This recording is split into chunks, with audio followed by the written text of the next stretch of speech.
झारखंड में एक पिता ने बेटी की शादी के बाद ससुराल में हो रही प्रताड़ना को देखते हुए ऐसा कदम उठाया जिसने समाज के सामने मिसाल कायम कर दी है। वैसा क्या किया उस पिता ने, चलिए जानते हैं। दरअसल झारखंड के रांची में रहने वाले प्रेम गुप्ता ने कुछ दिनों पहले ही अपनी बेटी साक्षी गुप्ता की बड़ी धूमधाम से शादी की थी, लेकिन बेटी के ससुराल पहुंचते ही ससुराल वाले उसे प्रताड़ित करने लगे, जिसके बाद साक्षी ने इसके बारे में अपने पिता को बताया। अगर कोई दूसरा इंसान होता तो बेटी को समझाकर एडजस्ट करने के लिए कहता, लेकिन साक्षी के पिता ने ऐसा नहीं किया। उन्होंने दूसरे दिन ही समाज और लोगों की चिंता किए बिना जिस तरह से बेटी को विदा किया था, ठीक उसी तरह से बैंड बाजे के साथ साक्षी को ससुराल से वापस मायके लेकर आए। बैंड बाजा और पटाखों की आतिशबाजी के साथ पहली बार शायद ही कोई लड़की ससुराल से मायके आई होगी। हमारे समाज में ये मान्यता बनी हुई है कि पिता की संपत्ति को बेटा संभालता है और पिता की इज्जत को बेटी। लेकिन प्रेम जी के इस अनोखे अंदाज ने समाज के सामने एक नई मिसाल पैदा की है, तो प्रेम जी के लिए एक हार्ट तो बनता है। गाइस, क्या आपको पता है कि अफगानिस्तान का क्रिकेट की दुनिया में डेब्यू पाकिस्तान की वजह से ही हुआ था, और आज उसी अफगानिस्तान ने वनडे वर्ल्ड कप में पाकिस्तान को बुरी तरीके से हरा दिया। 1990 के दशक में तालिबान के डर से लाखों अफगानी शरणार्थियों ने पाकिस्तान में शरण ले ली थी, और तब अफगानिस्तान के कई खिलाड़ियों को पाकिस्तान में क्रिकेट खेलने की ट्रेनिंग दी गई थी। इन खिलाड़ियों में अफगानी खिलाड़ी राशिद खान भी शामिल थे। उन्होंने पाकिस्तान में शरणार्थी बन के क्रिकेट खेलना शुरू किया था, पर पाकिस्तान ने ये कभी नहीं सोचा था कि इसी अफगानिस्तान से वनडे वर्ल्ड कप में उन्हें शर्मनाक हार झेलनी पड़ेगी। और जले पर नमक छिड़कने का काम तब हुआ जब इस मैच में मैन ऑफ द मैच अफगानी खिलाड़ी इब्राहिम जादरान ने मैन ऑफ द मैच का खिताब उन लाखों अफगानी शरणार्थियों को डेडिकेट कर दिया जिन्हें पाकिस्तान ने 1 नवंबर तक अफगानिस्तान वापस लौट जाने को कहा था। गाइस, अफगानिस्तान की ये जीत सिर्फ खेल तक ही सीमित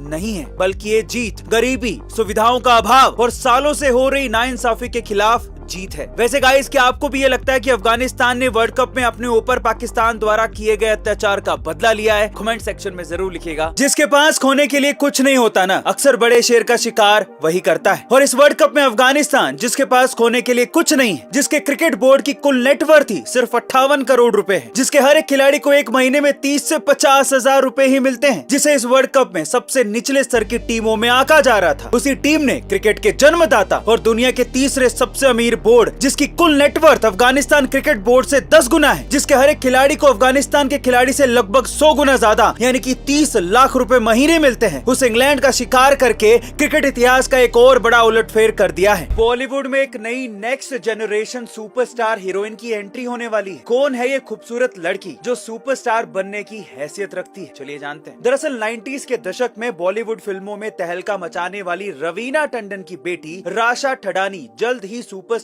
रामचरण के साथ बॉलीवुड में अपना डेब्यू करने वाली। ऐसा कहा जा रहा है कि राशा की पहली ही फिल्म का बजट लगभग 300 करोड़ रुपए होने वाला है। 20 साल की स्टार किड ने एक्टिंग के साथ साथ ताई कमांडो में भी ब्लैक बेल्ट हासिल की है। अपनी खूबसूरती से ऑडियंस के दिलों में जगह बनाने वाली राशा को नेक्स्ट जेन फीमेल सुपरस्टार के तौर पर देखा जा सकता है। गाइस, क्या आपको भी लगता है कि टिप टिप बरसा पानी गर्ल रवीना टंडन की बेटी वो जादू बिखेर पाएगी जो रवीना टंडन ने बिखेरा है? कमेंट सेक्शन में जरूर लिखेगा।